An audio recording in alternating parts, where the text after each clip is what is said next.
بسم اللہ الرحمن الرحیم۔ محترم ساتھیو، السلام علیکم دوستو، آج کی ویڈیو میں بات کریں گے امام حسین علیہ السلام کے سر اقدس کے کچھ معجزات کے بارے میں۔ جب امام علی مقام امام حسین علیہ السلام کو شہید کرنے کے بعد ان کا سر اقدس ابن زیاد کے پاس ایک نیزے پہ بلند کر کے لے جایا جا رہا تھا، تو راستے میں امام حسین علیہ السلام کے سر مبارک سے کون کون سے معجزات رونما ہوئے، آج کی ویڈیو میں آپ کو تفصیلات کے ساتھ ان معجزات کے بارے میں آگاہ کرنے کی کوشش کریں گے۔ محترم دوستو، آپ سے گزارش ہے کہ ہمارے چینل کو سبسکرائب کر لیجئے، اس کو سبسکرائب کرنا مت بھولیے گا اور ویڈیو کو لائک اور شیئر کرنا بھی نہ بھولیے گا۔ محترم ساتھیوں، کربلا کے تپتے ہوئے ریگستان میں یزید کی فوجوں نے امام علی مقام امام حسین علیہ السلام اور ان کے 72 جان نثار ساتھیوں کو بے دردی کے ساتھ شہید کر دیا تھا۔ محترم دوستو، جیسا کہ آپ جانتے ہیں کہ امام حسین علیہ السلام کا کربلا میں آنے کا مقصد کیا تھا۔ در حقیقت امام حسین علیہ السلام کربلا کے میدان میں خود اپنی مرضی سے نہیں آئے تھے،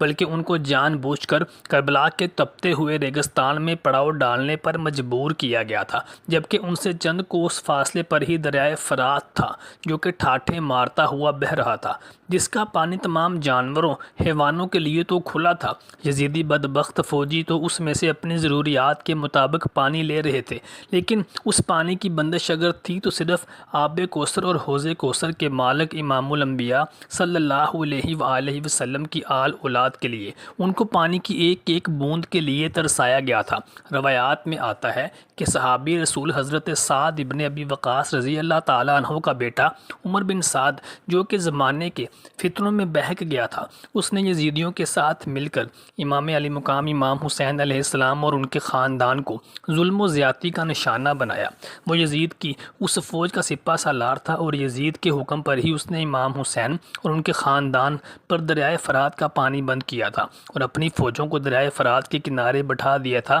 کہ کوئی بھی حسینی اس میں سے پانی نہ لے سکے۔ جب ننھے علی اصغر کی پیاس دیکھ کر ننھی سکینہ بنت حسین نے اپنے چچا عباس علمدار سے پانی لانے کی التجا کی، تو عباس علمدار امام علی مقام امام حسین علیہ السلام کے حکم سے دریائے فرات سے پانی لینے کے لیے پہنچے۔ راستے میں یزیدیوں نے ان کو روکنے کی کوشش کی تو حضرت عباس علمدار نے ان تمام یزیدیوں کو واصل جہنم کر دیا، لیکن پھر یزیدیوں نے یک بار کی عباس علمدار پر حملہ کیا اور ان کے بازو کاٹ دیے۔ وہ پانی بھر چکے تھے، چنانچہ انہوں نے پانی کے مشکیزے کو اپنے بازو کٹنے کے بعد اپنے منہ میں پکڑ لیا، لیکن پھر بدبختوں نے نیزے اور تیروں کے اور بھالوں کے وار کر کر کے عباس علمدار کو شہید کر دیا، اور یوں ننھے علی اصغر اور سیدہ سکینہ بنت حسین پانی کے لیے ترستے ہی رہ گئے۔ ننھی سکینہ بار بار اپنے بابا امام حسین علیہ السلام سے پوچھتی، چچا عباس پانی لینے کے لیے گئے تھے، ابھی تک واپس کیوں نہ آئے؟ امام حسین کی آنکھوں سے رواں آنسو دیکھ کر سکینہ بنت حسین سمجھ گئیں کہ اب چچا عباس کبھی واپس نہیں آئیں گے۔ جب امام حسین علیہ السلام اپنے بیٹوں، اپنے بھائیوں اور اپنے بھتیجوں کی لاشیں اٹھا اٹھا کر تھک گئے، تو اب امام حسین علیہ السلام خود بھی تلوار سونت کر یزیدی بدبختوں کے مقابلے میں تشریف لے آئے۔ آپ جدھر بھی نکل جاتے تھے،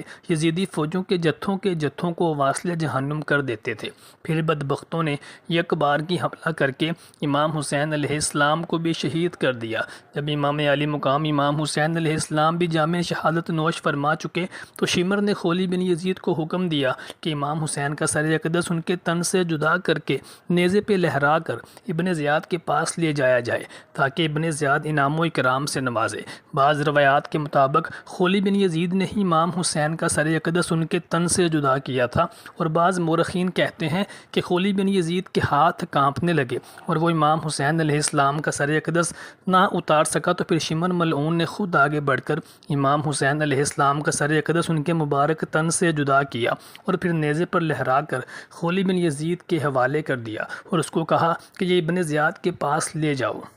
ابن واقدی اور ابن الحکیم بیان کرتے ہیں کہ خولی بن یزید امام حسین علیہ السلام کے سر اقدس کو نیزے پہ لٹکا کر دمشق ابن زیاد کی جانب رواں دواں تھا، اس کے ساتھ اس کے چند سپاہی بھی تھے، اور بعض روایات کے مطابق خولی بن یزید اور شمر ملعون اکٹھے اس قافلے میں تھے اور یہ امام حسین علیہ السلام کا سر اقدس لے کر دمشق یزید کے پاس لے جا رہے تھے۔ ابن واقدی اور علامہ جوہری روایت کرتے ہیں، تاریخ میں بھی یہ روایات ملتی ہیں کہ جب امام حسین علیہ السلام کے سر اقدس کو نیزے پہ لٹکا کر خولی بن یزید شمر دمشق کی جانب رواں دواں تھا تو راستے میں ہی ایک جگہ پر رات ہو گئی، اور پاس ہی ایک بستی میں شمر اور خولی بن یزید نے فیصلہ کیا کہ یہاں پر پڑاؤ ڈالتے ہیں اور رات یہاں بسر کرتے ہیں، اور اگلی صبح دمشق کے لیے دوبارہ سفر شروع کیا جائے گا۔ چنانچہ یہ قریب ہی ایک بستی میں پڑاؤ ڈال کر وہاں خیمہ زن ہوئے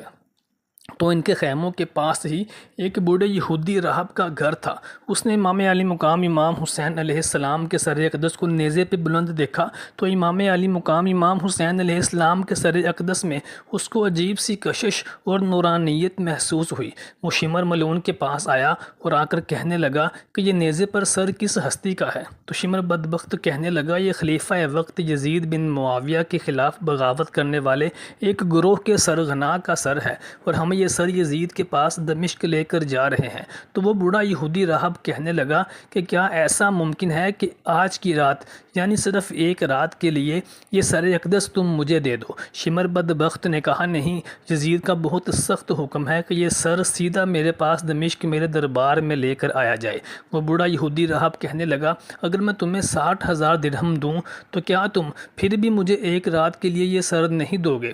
وہ دولت کے لالچ کے اور ہوس کے پجاری شمر کو جب 60,000 درہم کا پتہ چلا تو وہ فوراً امام علی مقام امام حسین علیہ السلام کا سر ایک رات کے لیے اس بوڑھے یہودی راہب کو دینے کے لیے رضامند ہو گیا۔ وہ بوڑھا یہودی راہب امام حسین علیہ السلام کا سر اقدس لے کر اپنے گھر آیا اور اس نے اس کو ایک تشت میں رکھا اور سر اقدس کو غسل دیا اور اس کو خوشبو لگائی اور اس کے پاس شمع روشن کر کے بیٹھ گیا اور کہنے لگا کہ میں نہیں جانتا کہ آپ کون ہیں، لیکن مجھے اس سر سے ایک خاص انسیت محسوس ہوتی ہے۔ میں نہیں جانتا کہ یہ سر کس ہستی کا ہے، لیکن میں چاہتا ہوں کہ میں ساری رات اس سر کے پاس بیٹھا رہوں اور اس کو دیکھتا رہوں، اس میں کس قدر نورانیت ہے۔ بوڑھے یہودی راہب کی زبان سے یہ الفاظ نکلنے کی دیر تھی کہ امام علی مقام امام حسین علیہ السلام کے سر اقدس سے آپ کے ہونٹوں میں جنبش ہوئی اور آواز آئی کہ اے بوڑھے یہودی راہب، یاد کر جب تیرے ہاں اولاد نہ ہوتی تھی تو تجھے کسی نے کہا تھا کہ مدینہ منورہ چلا جا، وہاں علی ابن ابی طالب ہے، ان سے دعا کروا، وہ رسول اللہ صلی اللہ علیہ وآلہ وسلم کے وصی، ان کے نائب اور ان کے بھائی ہیں، وہ دعا کریں گے تو اللہ ضرور تجھے اولاد سے نوازے گا۔ تو جب تو علی ابن ابی طالب کی بارگاہ میں حاضر ہوا تھا تو انہوں نے تجھے 7 بیٹوں کی بشارت دی تھی اور پھر تیرے ہاں 7 بیٹے پیدا بھی ہوئے تھے۔ وہ بوڑھا یہودی راہب حیران ہوا کہ یہ آپ کیسے جانتے ہیں؟ تو امام علی مقام امام حسین علیہ السلام کے سر اقدس سے آپ کے ہونٹوں سے آواز آئی کہ اے یہودی راہب، میں اسی علی بن ابی طالب کا چشم و چراغ ہوں، میں اسی نبی آخر الزمان محمد صلی اللہ علیہ وآلہ وسلم کا نواسا ہوں، میں جنتی نوجوانوں کا سردار ہوں۔ یہ سن کر وہ بوڑھا یہودی راہب پھوٹ پھوٹ کر رونے لگا اور امام حسین علیہ السلام کے سر اقدس کے سامنے روتے ہوئے گڑ گڑاتے ہوئے اس نے کلمہ طیبہ پڑھا اور اسلام قبول کر لیا۔ جب صبح کا وقت ہوا تو امام حسین علیہ السلام کا سر اقدس شمر کو واپس کرنے کا وقت ہوا تو وہ بوڑھا نو مسلم شخص سوچنے لگا کہ میں امام حسین کا سر کبھی بھی واپس نہیں کروں گا۔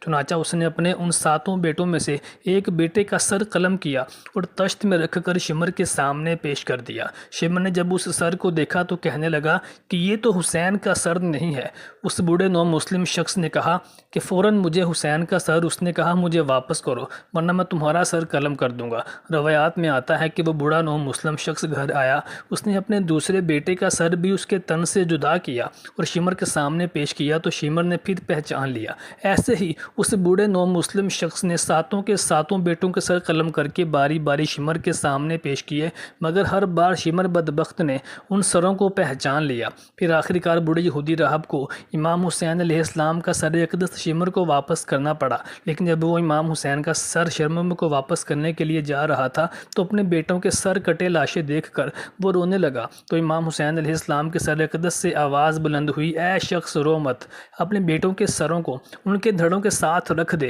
اور زور سے پکار کہ اللہ کے حکم سے زندہ ہو جاؤ۔ اس بوڑھے شخص نے ایسے ہی کیا۔ جیسے ہی اس نے یہ عمل کیا تو اس کے 7 کے 7 بیٹے کلمہ طیبہ پڑھتے ہوئے زندہ کھڑے ہو گئے۔ تو وہ بوڑھا نو مسلم شخص امام حسین علیہ السلام کا سر اقدس خوشی خوشی شمر کو واپس دے کر اپنے گھر آ گیا۔ محترم ساتھیوں، آپ سے گزارش ہے کہ اگر ویڈیو پسند آئی ہو تو اس کو شیئر کرنا مت بھولیے گا اور کمنٹ سیکشن میں اپنی رائے سے آگاہ کرنا مت بھولیے گا۔